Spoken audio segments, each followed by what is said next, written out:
प्रिय मित्रों, नमो नमः। मैं डॉक्टर संजय मौर्य संस्कृत कौमुदी में आप सभी लोगों का स्वागत करता हूं।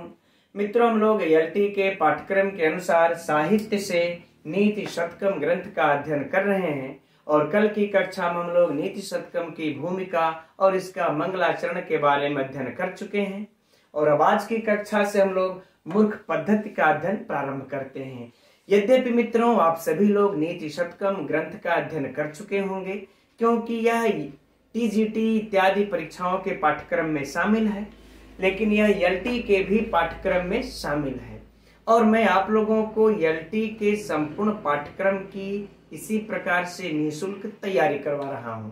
तो इस क्रम में इसका भी अध्ययन करना जरूरी है और ऐसा आप लोग बिल्कुल मत समझिएगा कि मैं इसका अध्ययन कर चुका हूं तो पुनः अध्ययन करने की कोई जरूरत नहीं है। मित्रों, आप लोगों को मैं जरूर इसमें से कुछ नई बातें, कुछ नए प्रश्न अवश्य बताऊंगा, नए तरह से पढ़ने का तरीके बताऊंगा। तो चलिए आइए हम लोग इसका अध्ययन प्रारंभ करते हैं मूर्ख पद्धति का।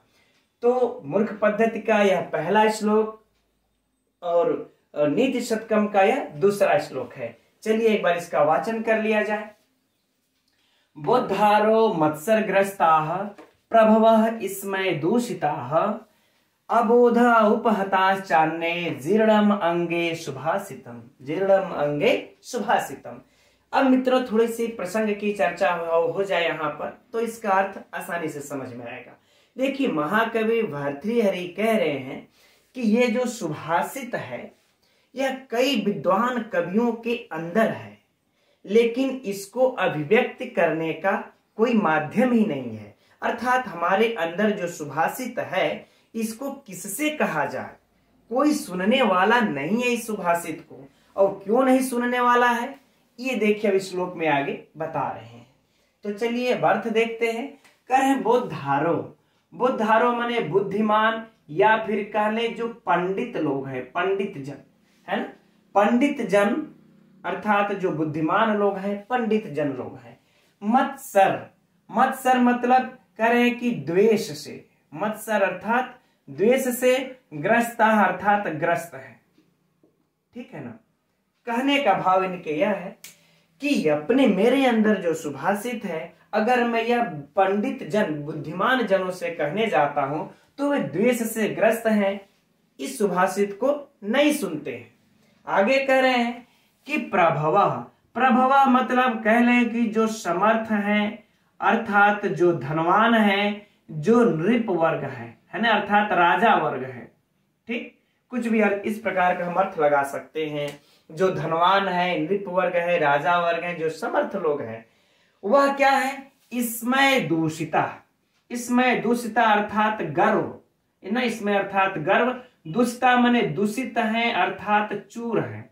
चूर है लिख लेंगे हम लोग तो बेहतर अर्थ बैठ जाएगा। और यदि मैं अपने इस सुभाषित को यदि मैं राजा के सामने जाता हूं कहने के लिए तो या जो समर्थ लोग हैं तो वो भी नहीं सुनते, क्योंकि वो अपने गर्व से ही चूर है, ईर्ष्या से दूषित है, वह भी नहीं सुनते। ठीक। तीसरे प्रकार के व्यक्ति को अब बता रहे हैं है ना कि अबोधोपहताश्चान्ये है ना। अबोधा। अबोधा मतलब अज्ञानी लोग। अबोधा अर्थात अज्ञानी लोग। उपहता। उपहत। उपहत मतलब मारे हुए हैं। अज्ञानी नहीं बल्कि यहां पर हम लोग अज्ञान कर लेते हैं। ठीक है, अज्ञान के मारे हुए। अन्य माने दूसरे लोग, यहां से कर लेते हैं है ना, दूसरे लोग। ठीक। तो कह रहे हैं जो दूसरे लोग हैं वह अज्ञान के मारे हुए हैं, अज्ञानी हैं, तो वह भी मेरे सुभाषित को नहीं सुन रहे हैं। इसलिए यह सुभाषित जीर्णम। जीर्णम मतलब बूढ़ा हो गया। जीर्णम अर्थात बूढ़ा हो गया। अंगे मने शरीर में। अंगे अर्थात शरीर में, मेरे शरीर में। सुभाषितम मने यह सुभाषित। तो जब इस सुभाषित को कोई सुनेगा ही नहीं तो अर्थात मैं किसी को यह दे नहीं सका कि यह आगे भी वंश में, परंपरा में, इस पृथ्वी लोक पर चलता रहे, वह मैं दे ही नहीं सका किसी को। और वह मेरे शरीर में ही बूढ़ा होकर के मेरी तरह वह मेरे जाने के बाद वह भी मर गया, मृत्यु हो गई, डेथ हो गई। आगे बातें समझ में। अब इस तरह से एक बार फिर से समझ लेते हैं मित्रों। कह रहे हैं भगवान अरे भर्तृहरि, महाकवि भर्तृहरि कि इस सुभाषित को, यह सुभाषित मेरे शरीर में ही बूढ़ा हो गया, क्योंकि जैसे मैं पंडित जन से भी कहता हूं तो पंडित जन द्वेष से ग्रस्त हैं, समर्थ और नृप वर्ग लोग गर्व से चूर हैं, और जो दूसरे लोग शेष बचते हैं वो लोग अज्ञान के मारे हुए हैं।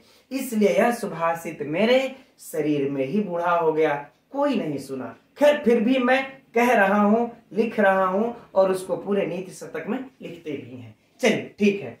अब इसमें मित्रों तीन बातें हम लोगों को निकल करके सामने आती हैं।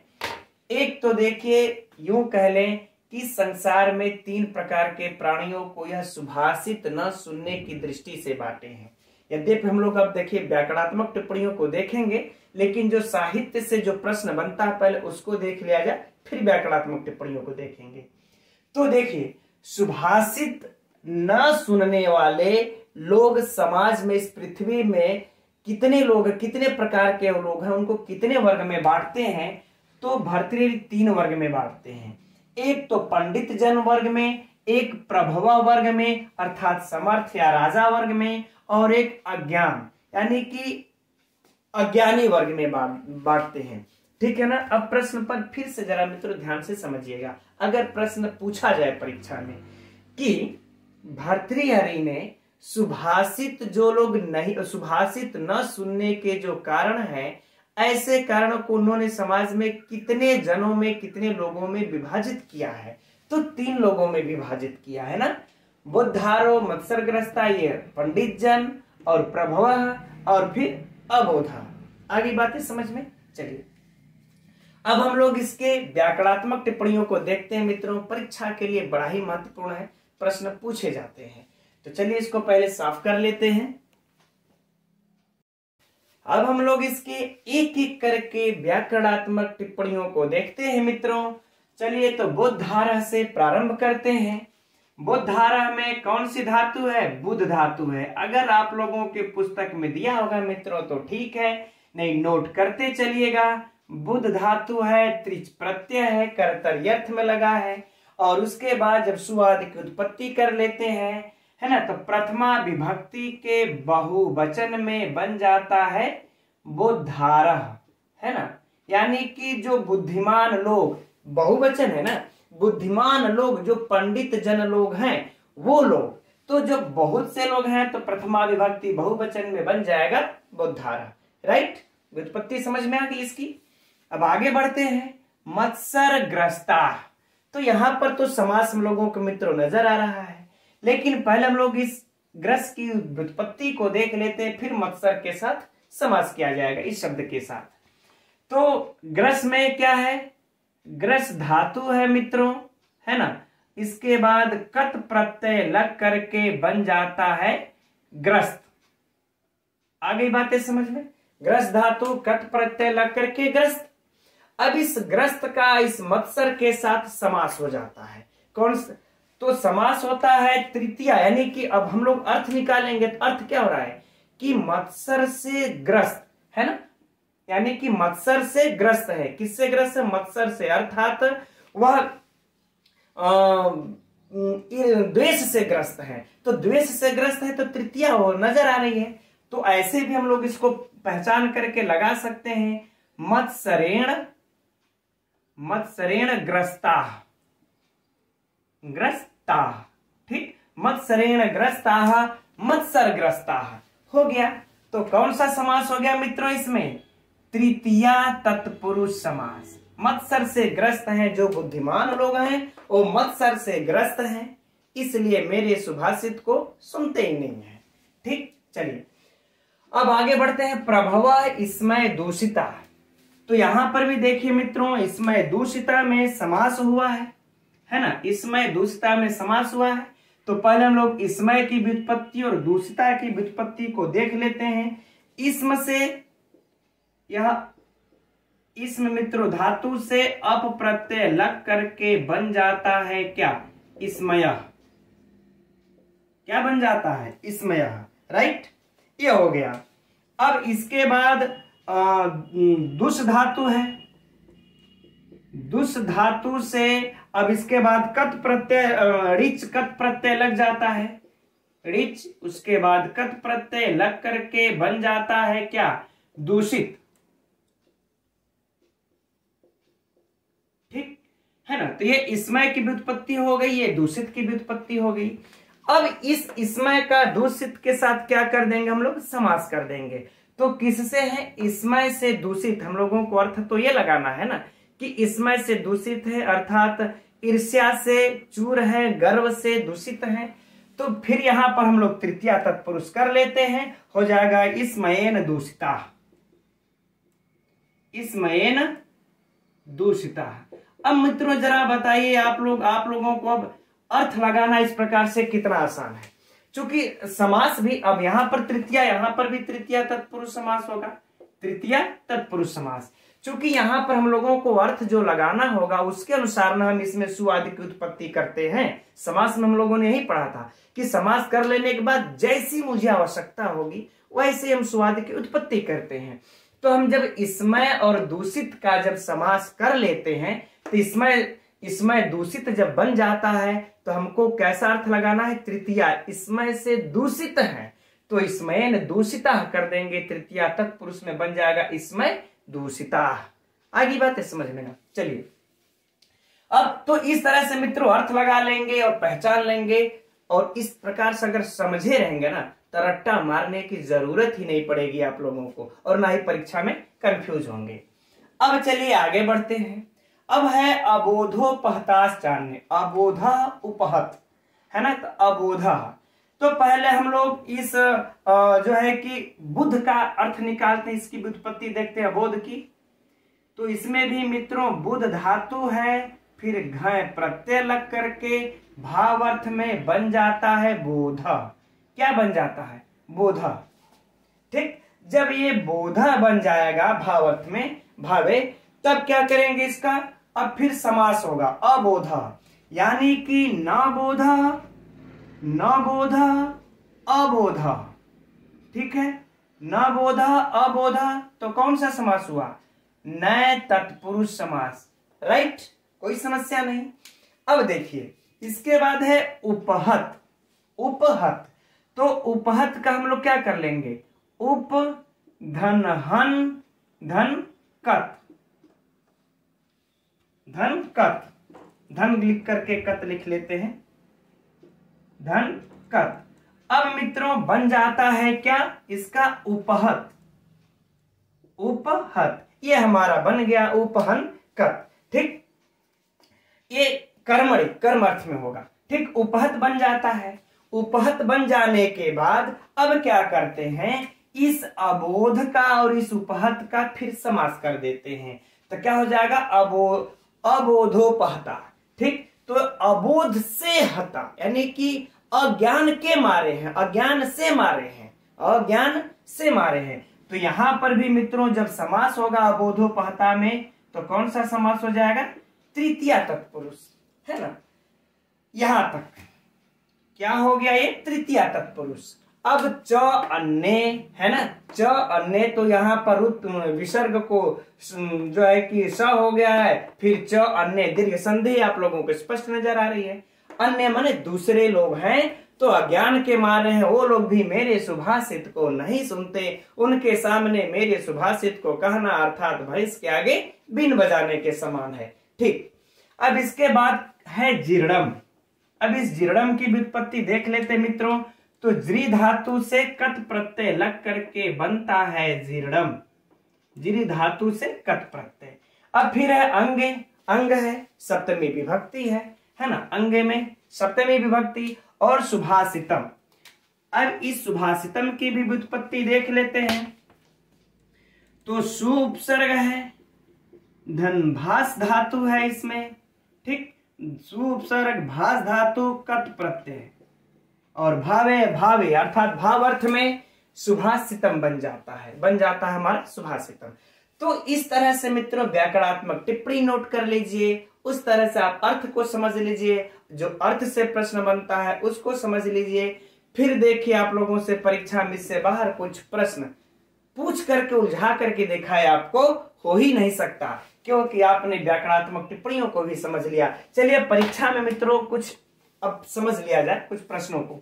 ठीक, पहला प्रश्न, बोधधारा में कौन सा प्रत्यय लगा है? तो तिच प्रत्यय लगा है, परीक्षा में से प्रश्न पूछा जाएगा। फिर बोधधारा में कौन सी विभक्ति है? वचन है, तो प्रथमा विभक्ति एक वचन। ठीक, मत्सर ग्रस्ता, इसमें मत्सर ग्रस्ता में कौन सा समास है? तो तृतीया तत्पुरुष समास है। ग्रस्ता में कौन सा प्रत्यय है? तक ग्रस्त धातु से कट प्रत्यय है, और इसका लौकिक विग्रह क्या हो जाएगा? मत्सर ग्रस्ता का मत्सरेण ग्रस्ता, है ना। इसी प्रकार से मित्रों आप लोगों से प्रश्न पूछे जाएंगे और यही इसी प्रकार से उत्तर दे सकते हैं आप लोग। इसमें दूषिता में कौन सा समास है? तो तृतीया तत्पुरुष समास है। लौकिक विग्रह इसमें दूषिता और इसमय का, इसमय की व्युत्पत्ति और ये दूषित की व्युत्पत्ति दोनों। अबोधा में कौन सा समास है? अबोधा में नए तत्पुरुष समास है ना, अबोधा में। और अबोधोपहता में कौन सा समास है? तृतीया तत्पुरुष समास है। उपहत की व्युत्पत्ति उपहन धनकत, उपहत। जीर्णम की उत्पत्ति जृ धनकत। अंगे में कौन सा विभक्ति है? सप्तमी विभक्ति है, एक वचन। सुभाषितम में सुभाषितम की व्युत्पत्ति सुभाष धनकत भाव अर्थ में। अब बताइए ये व्याकरणात्मक टिप्पणियों में से इससे ज्यादा कोई प्रश्न बनेगा? असंभव है। और जो हम लोगों ने साहित्य में पढ़ा था, अब मतलब अर्थ में जो देखा था वह भी। चलिए अब हम लोग अगले श्लोक के तरफ बढ़ते हैं। तो यह रहा अगला श्लोक मित्रों। पहले एक बार जरा इसको पढ़ लिया जाए, फिर अर्थ देखा जाएगा, तत्पश्चात व्याकरणात्मक टिप्पणियों को। तो देखते हैं। अज्ञः सुखम आराध्य सुखतरम आराध्यते विशेषज्ञ ज्ञान लव दुर्विग्धम ब्रह्मापि नरम न रंजयति। इसमें महाकवि भर्तृहरि जो अल्प ज्ञानी होते हैं उसके बारे में बताते हुए कह रहे हैं कि अज्ञः, अज्ञः का मतलब मित्र होता है कि न ज्ञः अज्ञः, अर्थात जो मूर्ख लोग होते हैं उनको, सुखम मतलब सुख पूर्वक, है ना। आराध्य माने प्रसन्न किया जा सकता है या फिर समझाया जा सकता है, ठीक है ना। तो जो मूर्ख होते हैं उनको कोई मतलब सुख पूर्वक समझाया जा सकता है या फिर प्रसन्न किया जा सकता है। अब करें कि सुख तरम, तरफ प्रत्यय लग गया है तो करें और भी सुख पूर्वक, और भी उससे आसानी से कह लें या और भी कह लें कि सुख पूर्वक, है ना, और भी सुख पूर्वक। आराध्यते मतलब फिर प्रसन्न किया जा सकता है। किसको? तो करें कि विशेषज्ञ। किसको? तो विशेषज्ञ मतलब विद्वान को, पंडित विद्वान जो होते हैं उनको। और करें जो विद्वान होते हैं उनको तो और भी सुख पूर्वक प्रसन्न किया जा सकता है, राइट। अब आगे कहते हैं कि ज्ञान लव दुर्विग्धम, करें ज्ञान लव यानी कि लेस मात्र यानी कि थोड़ा सा ज्ञान प्राप्त करके, विदग्धम जो अपने आप को विद्वान समझने लगते हैं। ज्ञान लव यानी लेस मात्र ज्ञान प्राप्त करके जो विदग्धम अर्थात अपने को विद्वान समझने लगते हैं, अर्थात यूं कह लें कि अल्प ज्ञानी, अर्थात अल्प ज्ञानी, उनको ब्रह्मा भी नरम ऐसे मानव को न रंजयति नहीं समझा सकते। ऐसे मानव को ब्रह्मा भी ऐसे व्यक्ति को नहीं समझा सकते, ठीक है ना। रंजयति मतलब इसका अर्थ देख लेते हैं, प्रसन्न करना ही होगा चाहे समझाना। तो जो ज्ञान लव अल्प ज्ञानी व्यक्ति है उसको ब्रह्मा भी नहीं समझा सकते, नरम मानव कर लेते हैं। अब अर्थ हो जाएगा, फिर से देख लिया जाए। कह रहे हैं कि जो मूर्ख होता है उसको सुख पूर्वक प्रसन्न किया जा सकता है, और जो विद्वान होते हैं उनको और भी सुख पूर्वक और भी सरलता से प्रसन्न किया जा सकता है। लेकिन जो अल्प ज्ञानी होते हैं ऐसे मानव को तो ब्रह्मापि न रंजयति, ब्रह्मा भी प्रसन्न नहीं कर सकते। यह सत्य भी बात है मित्रों। अब देखिए यह तो हो गया हम लोगों का अर्थ। अब इस अर्थ से कैसे, यानी साहित्य से कैसे प्रश्न पूछेगा, अब इस प्रश्न पर चर्चा कर लेते हैं। देखिए, पहला तो प्रश्न यह होगा कि ब्रह्मापि नरम न रंजयति कह, ब्रह्मापि नरम न रंजयति कह, ब्रह्मा कैसे मनुष्य को नहीं समझा सकते, है ना, नहीं प्रसन्न कर सकते, तो ज्ञान लव दुर्विघ्नम। ठीक, यह प्रश्न पूछ भी चुका है मित्रों परीक्षा में, तो इसे नोट कर लीजिएगा। अच्छा, ऑप्शन में दे देगा ज्ञान लव दुर्विघ्नम, विशेषज्ञ, अज्ञ, तो क्या लगाएंगे, दुर्विघ्नम। अगला प्रश्न समझिए कि सुखतरम आराध्यते कह, सुखतरम आराध्यते कह, कि सुख पूर्वक कौन समझ सकता है, किसको प्रसन्न किया जा सकता है, किसे प्रसन्न किया जा सकता है, तो विशेषज्ञ। सुखम सुखतरम आराध्यते कह विशेषज्ञ, ऑप्शन में आपको विशेषज्ञ स्वज्ञ ये भी देगा, है ना, तो सुखतरम आराध्यते के साथ विशेषज्ञ। अगला प्रश्न सुखम आराध्य कह, कि सुख पूर्वक किसे समझाया जा सकता है, प्रसन्न किया जा सकता है, तो अज्ञ। आगे बातें समझ में, और किसे नहीं समझाया जा सकता है, तो ज्ञान लव दुर्विघ्नम। ठीक है, ये तीनों प्रश्न बनते हैं मित्रों, एक यहां से और एक यहां से और एक यहां से, तीनों प्रश्न बनते हैं, बड़े ही महत्वपूर्ण। ठीक, अब चलिए हम लोग इसका जो है कि व्याकरणात्मक टिप्पणियों को देखते हैं। तो अब हम लोग व्याकरणात्मक टिप्पणियों में मित्रों अज्ञा से प्रारंभ करते हैं, और यह बहुत ही महत्वपूर्ण शब्द है, प्रायः परीक्षाओं में पूछा जा चुका है, तो जरा इसका हम लोग अध्ययन ध्यान से करेंगे। तो इसकी व्युत्पत्ति देखते हैं मित्रों। सबसे पहले तो देखिए, ज्ञा धातु है, ज्ञा धातु से क प्रत्यय लग करके तब बनता है ज्ञ। ठीक, अब प्रश्न उठता है किस सूत्र से यहाँ पर क प्रत्यय लगता है, तो सूत्र मित्रों नोट कर लीजिएगा, मैं इतना लिख दे रहा हूं, ईगु पद ज्ञा प्री किरह कह। फिर से सुन लीजिए, ईगु पद ज्ञा प्री किरह कह, सूत्र से ये ज्ञा धातु से क प्रत्यय लग करके ज्ञ बनता है, जिसका अर्थ होता है विद्वान। ठीक, अब इसमें जब नए तत्पुरुष लगा देंगे तो न ज्ञ बराबर अज्ञ। अब कौन सा समास हो गया, नए तत्पुरुष समास, नए तत्पुरुष समास हो गया। ठीक मित्रों, है ना। अब इसी अज्ञ से कितने परीक्षा में प्रश्न बनेंगे, अब इसको देखिए। प्रश्न नंबर 1 कि अज्ञ में कौन सा समास है, तो नए तत्पुरुष समास है। अज्ञ में कौन सी धातु है, प्रश्न संख्या 2, तो ज्ञा धातु है। अज्ञ में कौन सा प्रत्यय है, तो क प्रत्यय है। अज्ञ में किस सूत्र से प्रत्यय है ना, क प्रत्यय हुआ है। हो सकता है किसी व्याकरणाचार्य के हाथ में पेपर जाए और अंदर से जाकर के बना ले, तो अज्ञ में क प्रत्यय ईगु पद ज्ञा प्री किरह का सूत्र से लगा हुआ है क प्रत्यय। ठीक मित्रों, अब इतने अंदर तक जा करके यदि आप इस तरह से पढ़ लेते हैं, तो अब जरा बताइए कि जो पेपर बनेगा इससे बाहर से कहीं बनेगा प्रश्न, बनेगा ही नहीं, और आप लोगों के अंदर कॉन्फिडेंस भी रहेगा, फिर देखिए फतह कर जाएंगे आप लोग। ठीक, चलिए अब आगे बढ़ते हैं। अगला है सुखम आराध्य। नोट्स तो बनाते चलिएगा मित्रों, जिस हिसाब से मैं गहराई तक जा करके पढ़ा रहा हूं, नोट्स यदि बना लेंगे ना, तो फिर हम बता रहे हैं आपको किसी कोचिंग की, किसी के यहाँ जाने की आवश्यकता नहीं पड़ेगी, मेरी भी नहीं पड़ेगी कभी। अब देखिए, तो सुखम आराध्य, तो सुखम में देखिए सुख क्या है मित्रों, विशेषण है। सुख क्या है, विशेषण। थोड़ा से मित्रों हम लोगों को साहित्य में विशेषण विशेष से भी ध्यान करके पढ़ना होगा, क्योंकि परीक्षा में भी विशेषण विशेष से प्रश्न पूछे जाते हैं। यद्यपि यह नहीं पूछेगा, लेकिन आदत हम लोगों को डाल लेनी चाहिए, है ना। यह विशेषण है किसका, इस आराध्य जो यहाँ पर क्रिया है, इसका विशेषण है, यानी कि क्रिया विशेषण है आराध्य का, सुखम। ठीक, राइट। अब सुखम का हम लोग व्युत्पत्ति देख लेते हैं मित्रों। अरे आराध्य का तो आ उपसर्ग है, फिर राध धातु है ना, आ उपसर्ग पूर्वक राध धातु से णयत प्रत्यय लग करके बन जाता है आराध्य, यानी कि प्रसन्न करने के अर्थ में दिवादिगण की यह राध धातु है। कौन से गण की है, यह दिवादिगण की धातु है, आराध्य, आराध्य बन गया।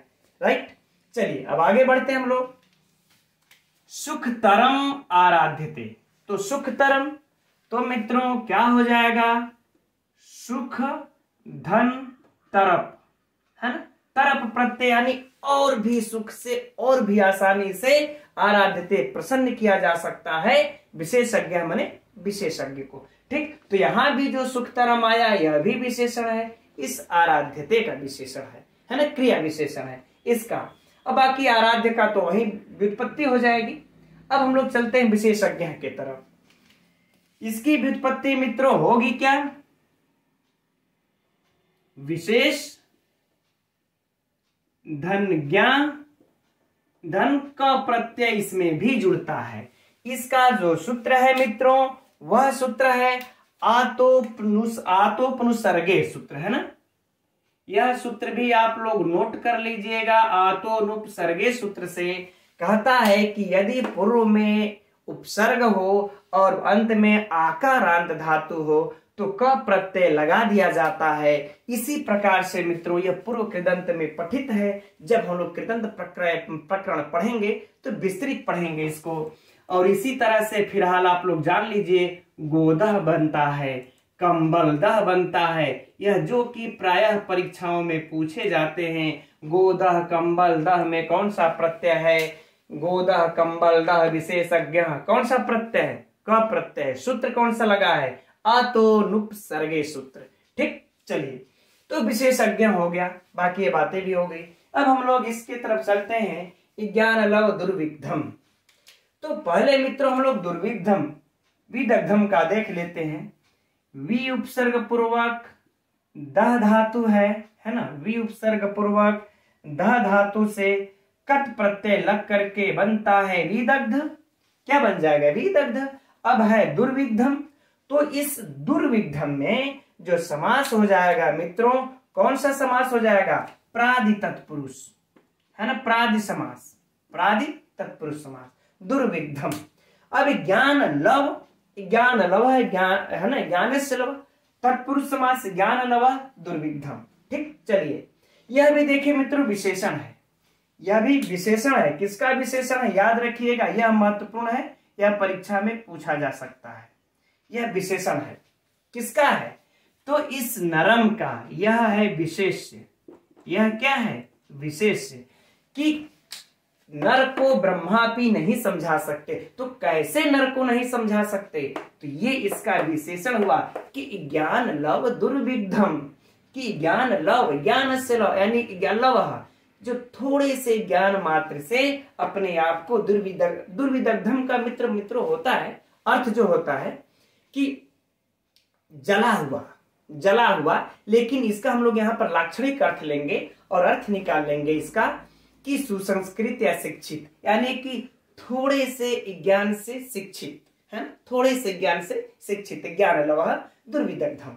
तो ये इस नरम का यह विशेषण है, पूछा जा सकता है पंक्ति को देख करके कि ज्ञान लव विदग्धम किसका विशेषण है, चाहे नरम का विशेषण कौन है, तो हम लोग याद रखेंगे मित्रों।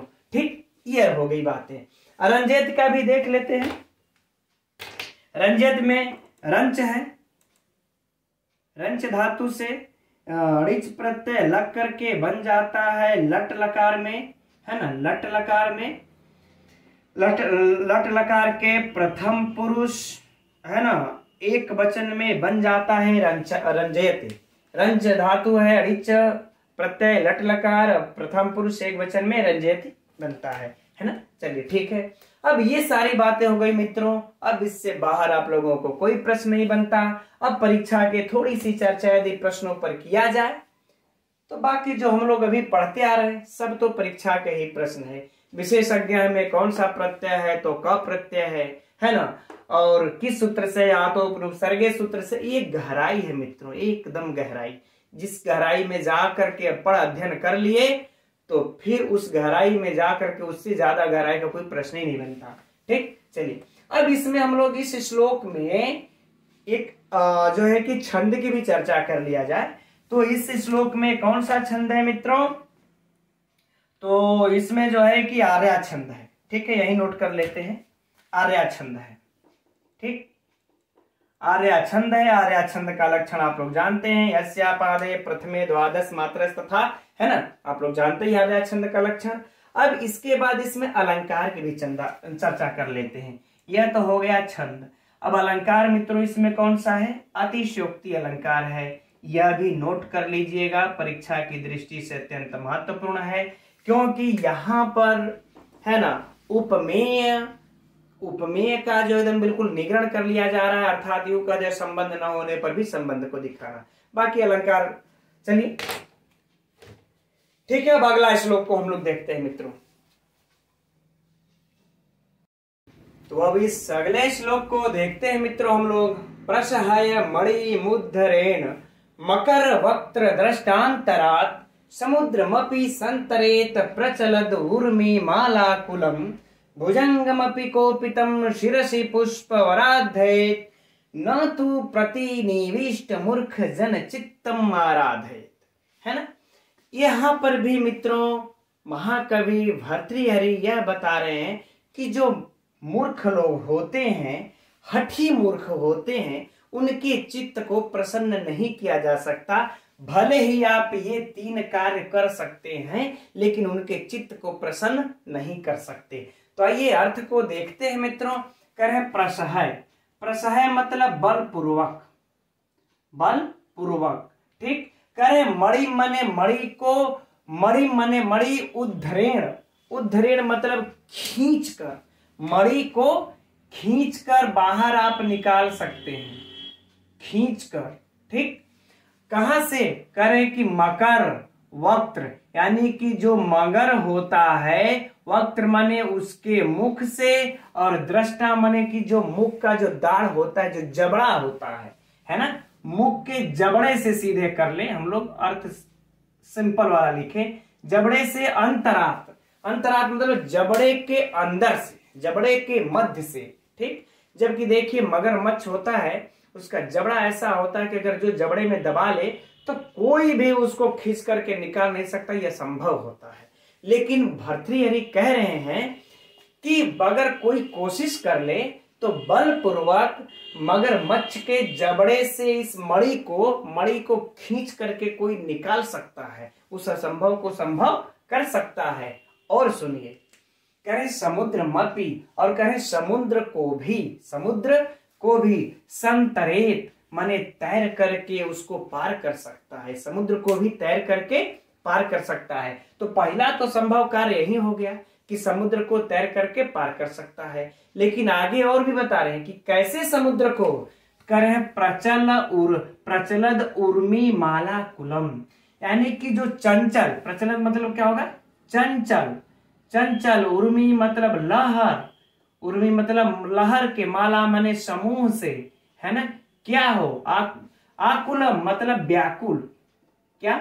व्याकुल, यानी कि व्याप्त, क्या कहले? व्याप्त। तो जो चंचल लहरों के समूह से व्याप्त हो, ऐसे समूह को, यानी सागर को, यानी कि जो कि ऊंची ऊंची लहरें उठती हो, तो ऐसे में तो तैरना कठिन हो जाता है। लेकिन कह रहे हैं कि ऐसे समुद्र को भी तैर करके कोई चाहे तो अपने हाथों से पार कर सकता है, ठीक। आगे कहते हैं कि भुजंगमपि, और यदि कोई चाहे तो भुजंग मतलब सर्प को भी, कोपित माने कैसे सर्प को? क्रोधित, कैसे सर्प को? क्रोधित सर्प को। यह भी देखिए विशेषण होगा, यह कोपित है ना, कोपितम, यह क्या होगा? इसका विशेषण। यह कौन होगा? विशेषण। सर्प कैसा है? कोपित है। तो इस क्रोधित सर्प को शिरसि, यानी सप्तमी विभक्ति है तो सिर पर, पुष्पवद अवधारयेत, पुष्पवद अवधारयेत न है तो यहां ले लेंगे अवधारयेत, यानी कि पुष्प के समान धारण कर सकता है, ठीक।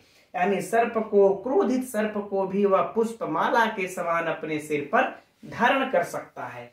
आगे बताते हैं, लेकिन लेकिन नहीं कर सकता क्या? प्रतिनिविष्ट मूर्ख, प्रतिनिविष्ट यानी कि जो हठी मूर्ख होते हैं। कैसे मूर्ख? जो हठी मूर्ख होते हैं इनको, ठीक है ना, हठी मूर्ख के चित्त को, हठी मूर्ख के चित्त मने चित्त को, हठी मूर्ख के चित्त को आराधयते मैंने प्रसन्न, यहाँ पर तो न है, ये है, नहीं किया जा सकता। ठीक, यानी कि देखिए इस तरह से भी प्रश्न, पहले अच्छा एक बार और अर्थ को समझ लेते हैं फिर इसमें चलेंगे। कह रहे हैं कि महाकवि भर्तृहरि की यदि कोई चाहे तो बलपूर्वक मगरमच्छ के जबड़े से इस मणि को खींच करके बलपूर्वक निकाल सकता है, कोई चाहे तो भयंकर समुद्र को जो कि चंचल लहरों की समूहों से व्याप्त हो, ऐसे समुद्र को वह तैर करके अपने हाथों से पार कर सकता है, और कोई चाह दे तो क्रोधित सर्प को भी वह पुष्पमाला के समान अपने सिर पर धारण कर सकता है, लेकिन वह चाह करके भी हठी मूर्ख के चित्त को न आराधयते, नहीं प्रसन्न कर सकता। ठीक मित्रों, ये तीन बातें बता दिए। कितनी बातें बता दिए? तीन बातें इन्होंने यहाँ पर ये बता दिए कि हठी मूर्ख के चित्त को प्रसन्न नहीं किए जाने के लिए ये तीन ठो यह उदाहरण दे देते हैं। यह काउंट भी करते रहिएगा, परीक्षा के लिए याद काम देगा, पूछ सकता है, क्योंकि आगे और भी इसके तीन उदाहरण और देते हैं, तो 6। यद्यपि उस श्लोक को मित्रों कल देखा जाएगा, आज बस इसी श्लोक तक रहने दे दे, क्योंकि समय भी काफी हो चल रहा है लगभग धीरे धीरे। ठीक है ना, तो ये तीन बातें हम लोगों को याद रखना चाहिए इस श्लोक में कि हठी मूर्ख के चित्त को समझाने के लिए वह प्रसन्न नहीं किया जा सकता, उसके लिए कितने उदाहरण इन्होंने दिए? ये 3 दे दिए। राइट मित्रों, तो ये हो गया हम लोगों का जो है कि अर्थ। अब हम लोग इसका व्याकरणात्मक टिप्पणी देखते हैं। तो अब इसकी व्याकरणात्मक टिप्पणियों को देखते हैं मित्रों। प्रसह है ना, प्रसह यानी कि बलपूर्वक, तो प्र उपसर्ग पूर्वक सह धातु से लेप प्रत्यय आप लोग लगा सकते हैं। प्रसह अर्थात बलपूर्वक। आगे है मणिम उद्धरेण मकर वक्त्र दृष्टांतरा। ठीक, तो मणि में देख ही रहे, उद्धरेण में तृतीया विभक्ति। अब मकर है, ये वक्त्र का देख लेते हैं। वच धातु से त्र प्रत्यय लग करके बन जाता है वक्त्रम। ठीक, क्या बन गया? वक्त्रम। अब इस मकर और वक्त्रम में कौन सा समास हो जाएगा? तो मकरस्य वक्त्रम, सिर्फ इसकी बात कर रहे हैं हम, मकरस्य वक्त्रम अर्थात षष्ठी तत्पुरुष समास यहां पर हो गया। ठीक, आगे है दृष्टा, इसकी व्युत्पत्ति देख लेते हैं मित्रों। तो क्या हो जाएगा? दंश धातु से स्ट्रन प्रत्यय लग करके फिर टाप लग करके बन जाता है दष्ट्रा, है ना। लीजिए लिख भी देते हैं, दष्ट्रा, ये बन गया, है ना। ठीक, चलिए अब हम लोग इस पंक्ति में चलते हैं। समुद्रमपि संतरेत, यहां तक तो देख रहे हैं समुद्रमपि, कोई विशेष दिक्कत है नहीं। संतरेत कोई दिक्कत नहीं है।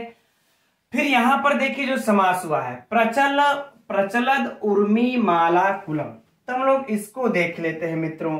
तो देखिए प्रचलद उर्मी, यहां पर पहले इसमें हम लोग समास देख लेते हैं, कर्मधारय समास है। प्रचलद उर्मी में कौन सा समास है? कर्मधारय समास है। ठीक, इसका जो है कि क्या हो जाएगा? प्रचलंतः उर्मयः, प्रचलंतः उर्मयः। ठीक, अब विग्रह आप लोग नोट करना होगा तो नोट कर लीजिएगा, वैसे विग्रह विशेष तौर पर नहीं पूछेगा, हो सकता है समास पूछ दे। तो प्रचलद उर्मी में कौन सा? कर्मधारय समास। ठीक, अब आगे बढ़ते हैं, करें ताभी माला कुलम, और उससे व्याकुल, और उससे व्याकुल। तो जब हम लोग इस पूरे में ले लेंगे मित्रों तो क्या हो जाएगा? तृतीया तत्पुरुष समास, ताभी व्याकुलम। पहले तो सिर्फ प्रचलद उर्मी में कर्मधारय समास होगा, चंचल रहल, अरे भाई विशेष विशेषण हो गया ना, लहर है ना, उर्मी माने लहर और प्रचल मतलब चंचल, तो विशेष विशेषण हुआ, तो यहां पर कर्मधारय समास हो जाएगा। राइट, समझ में आई बात। अब करें प्रचलद उर्मी, प्रचलद उर्मेय ताभी, यानी उससे, आकुलम माने व्याकुल, तो उससे व्याकुल, तो तृतीया तत्पुरुष समास हो गया। तो यहां से प्रचलद उर्मी माला या कुलम में तृतीया तत्पुरुष। और संतरेत, तो यहाँ पर तो संधि हो गई है, कोई बात नहीं। ठीक, तो इसकी भी व्याकरणात्मक टिप्पणी पूरी मित्रों। अब देखते हैं भुजंगम अपि। तो भुजंगम में सबसे पहले हम लोग देखते हैं भुजंगम में प्रत्यय, इसकी व्युत्पत्ति क्या है। तो भुज से,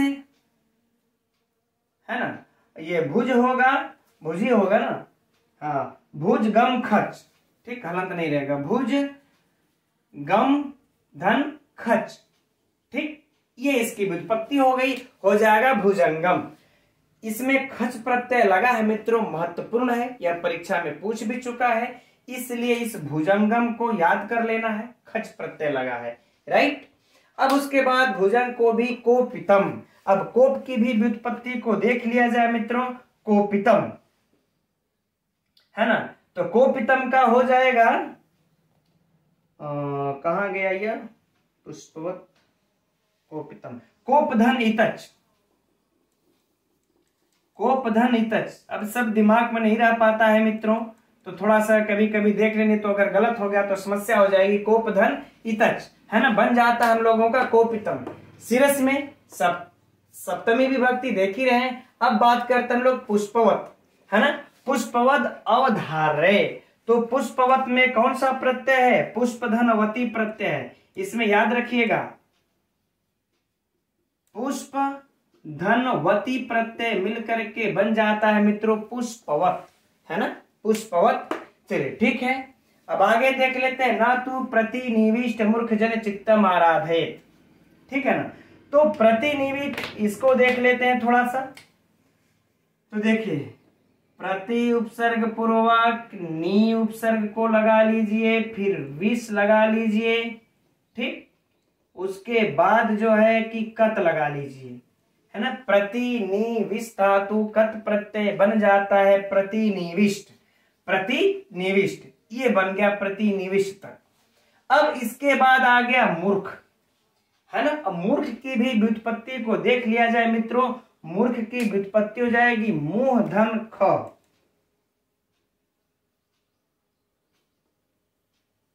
मुंह धन ख, ये इसका ख प्रत्यय लगा है। इस मूर्ख में याद रहे, ख प्रत्यय लगा है, परीक्षा में पूछा जा सकता है, महत्वपूर्ण है। तो ये ख प्रत्यय हो गया।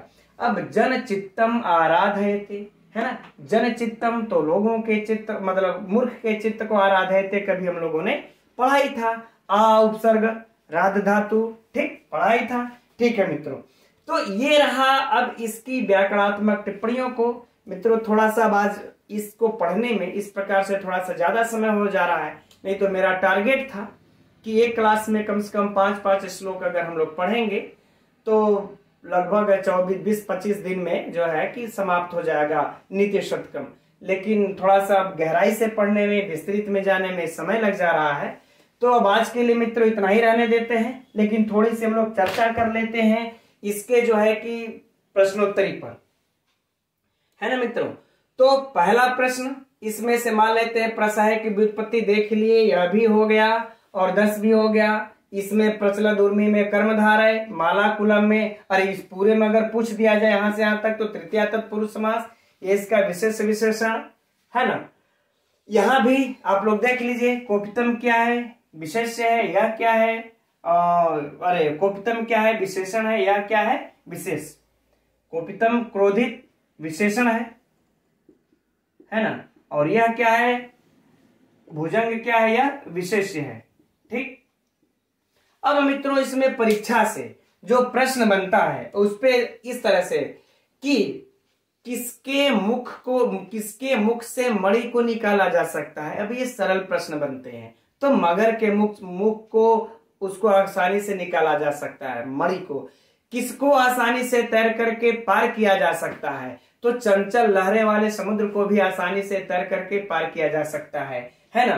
किसको पुष्प के समान गले में धारण किया जा सकता है, तो सर्प, क्रोधित सर्प को भी। लेकिन किसके चित्त को नहीं समझाया जा सकता, किसके, तो करें हठी मूर्ख। अब यहाँ पर देखिए मित्रों, अगर यह दे दे यहाँ पर प्रतिनिविष्ट, सिर्फ मूर्ख ही मत मारना है हम लोगों को, प्रतिनिविष्ट भी याद रखना होगा, ठीक है मित्रों।